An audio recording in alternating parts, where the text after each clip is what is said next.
اگر کسی چیز کو وہ پسند کرتے ہیں، لیکن وہ خان صاحب کا بھی تو ایک مسئلہ ہے نا، ہر لیڈر کی طرح وہ بھی خوش آمدیوں میں گھرے رہتے ہیں.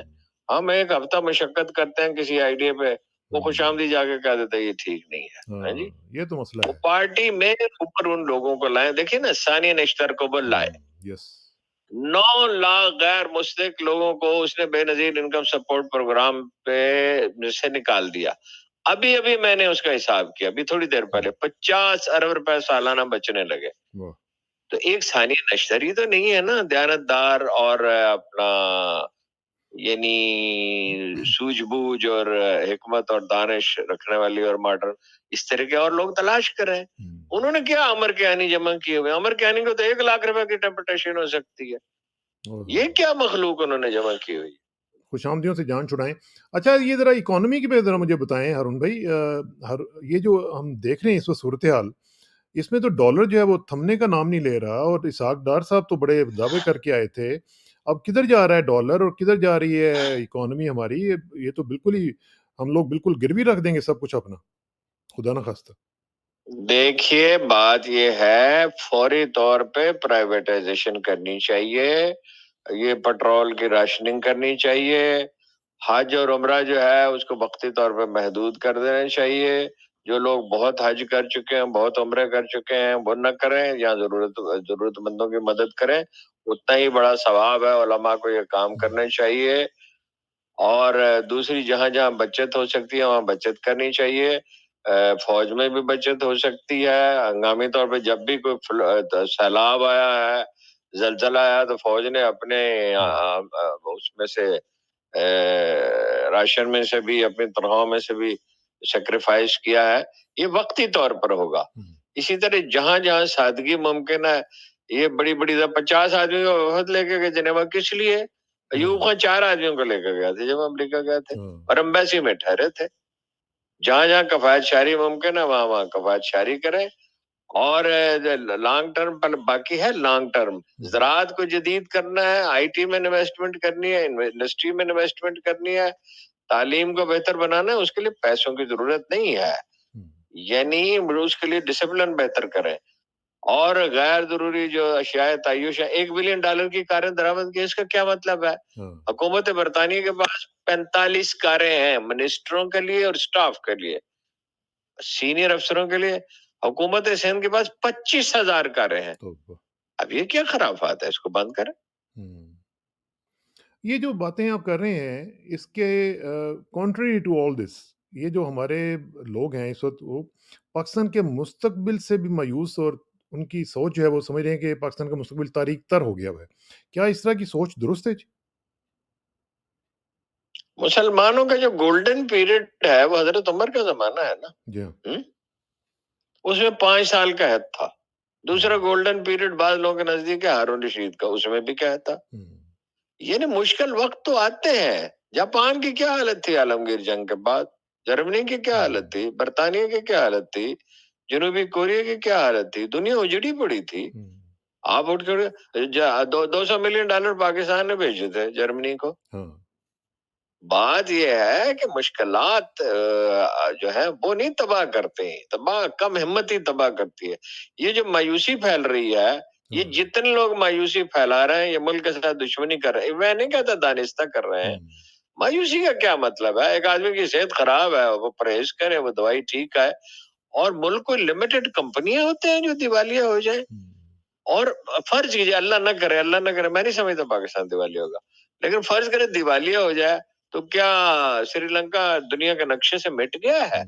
وہ امپروو ہونے شروع ہو گیا. یونان میں یہی صورتحال تھی. وہ ترکی میں انفلیشن 100% ہے. یہ رات میں نے پتہ کیا، پہلے 80% تھی. ترکی سروائیو کر رہا ہے نا، ہم بھی سروائیو کر رہے ہیں. چین نے غلامی کی ایک پوری صدی میں اور بھوک کے 50 برسوں میں سروائیو کیا ہے نا. 80 سے 81 میں ان کی اوسط انکم پاکستان کے اوسط انکم سے آدھی سے بھی کم تھی. ان کی $180 تھی، ہماری $380 تھی. تو یہ جو آئی ایم ایف کا جو وفد آیا ہوا ہے، آئی ایم ایف کا وفد جو ہے وہ کیا ہم سے لے کے جائے گا جی؟ ایک دیکھیے ٹریجڈی ہے لیک آف ڈیسیژن. آپ اگر گھر میں کھانا پکنا ہے، مہمان آئے ہوئے ہیں، اور آپ کے پاس وسائل کم ہیں تو آپ یہ کر سکتے ہیں کہ جو کچھ ہے وہ پکا ڈالیں اور انہیں کھلا دیں اور اپنے بچوں کو بھی کھلا دیں. ایک یہ ہے کہ آپ بیٹھے پلاننگ کرتے رہیں کہ کہیں سے جناب پیسے ادھار لیے جائیں اور بہت عمدہ کھانا کھلایا جائے.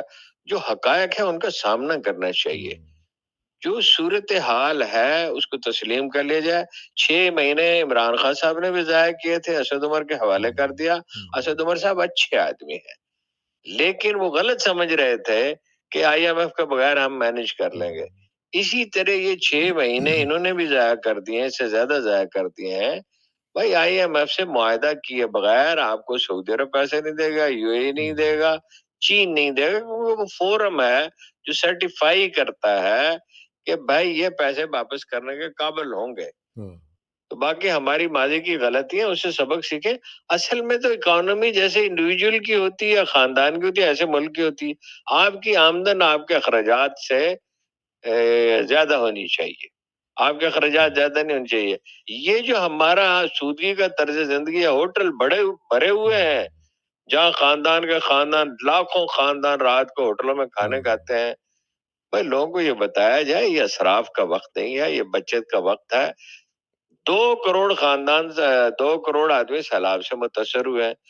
تو یہ خدا کا شکر ہے, قوت ہے, الخدمت ہے, وہ کراچی کے لوگ ہیں, چیپا ہے, لوگ مدد کر رہے ہیں, خدا کا شکر ہے, لوگ بھوک سے نہیں مر رہے. تو تو ہمارا جو پاکستانی ایٹمی معاشرے پروگرام میں ہے, بڑی جان ہے, اس کو موٹیویٹ کیا جائے. الٹا مایوسی پھیلا رہے ہیں, کچھ نہیں ہو سکتا, کچھ نہیں ہو سکتا. کیوں نہیں ہو سکتا؟ ایک اوورسیز پاکستانی جیسے آپ ہیں, فرض کیجئے اگر آپ کی آمدن ہے, اللہ تعالیٰ نے اصول متعین کر دیا ہے, اتنی مدد کرو دوسروں کی کہ تم تعصب کا بعد میں شکار نہ ہو جاؤ. صحیح بات. تو ایک خاندان کی ذمہ داری لے لیں, 10,000 روپے میں ایک خاندان سروائیو تو کر سکتا ہے. ہر سمندر پار اور ہر خوشحال پاکستانی بھی اللہ کے رسول نے جو طریقہ بتا دیا اس پہ عمل کرے. مواخات کا طریقہ ہے, ہر آدمی ایک خاندان کی ذمہ داری لے لے, کوئی 2 کے لے سکتے ہیں. لاہور کا ہم نے جائزہ لیا, ہارون خواجہ صاحب نے, صرف 9 کروڑ روپے چاہیے ماہانہ تمام لوگوں کو کھانا کھلانے کے لیے. وہ سارے لوگ تو بھوکے نہیں ہیں, تو وہ اس کے لیے 300 آدمی چاہیے. یعنی ایک آدمی 1 کی ذمہ داری لے لے, ایک 10 کی لے لے, کچھ لوگ جو ہیں وہ 50 کی ذمہ داری لے لیں, کچھ 100 کی ذمہ داری لے لیں. یعنی 30,000 روپے ماہانہ سے لے کے تو 15 لاکھ روپے ماہانہ تک لوگ ڈونیشن دے سکتے ہیں, جو جتنا دے سکتا ہو. تو کوئی مسئلہ نہیں ہے. حضرت عمر کے 5 سال کے قید میں سروائیو کر گیا, ہارون رشید کے زمانے میں قید میں سروائیو کر گیا, تو اب کیوں نہیں کر سکتے جی؟ یہ کیا بات ہوئی جی؟ چلیں اسی آپٹمسٹک نوٹ کے اوپر آپ کا بہت بہت شکریہ ہارون بھائی. اللہ کرے کہ جو آپ نے آپٹمزم شو کیا ہے اس کو ہم پریکٹیکلی ہوتا ہوا بھی دیکھیں, اور پاکستان کو optimism is the only option, مایوسی کوئی آپشن ہی نہیں ہے. مایوسی کوئی آپشن نہیں ہے. بہت بہت شکریہ. انشاءاللہ آپ سے رابطہ رہے گا, دعاؤں میں یاد رکھیے گا, اور جلدی آپ سے ملاقات ہوگی جی. Thank you very much.